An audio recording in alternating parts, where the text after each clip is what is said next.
St. Patty's Road Blog. All right. Of course, St. Patty. Oh, look who it is. It's the Mikey. We just got done at the Firehouse Saloon. It was so hot in there. It was hot. I was sweating more than I sweat putting that button on Will's shirt. That's a lot. Get a load of this. You ever see moves like that anymore? Any moves like that?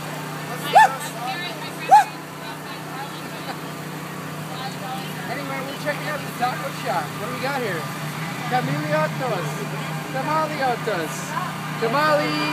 Good stuff. Cafe. It's Mexican food to go. Got a redhead, a Mexican working the joint. Got a redhead buying stuff.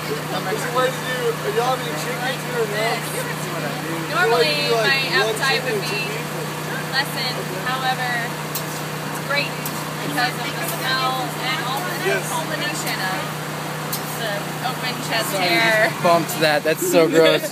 It's a little bit of a mixture of the Wisconsin chest hair. Oh my god! I'm gonna go get that guy's phone number. I'll be right back. I just shit my pants. Will's just dominating the tacos truck. Will's just, hey Will, are you gonna order me something? Alright. You might see us later, you might not. Peace out. Say peace out. Later, y'all.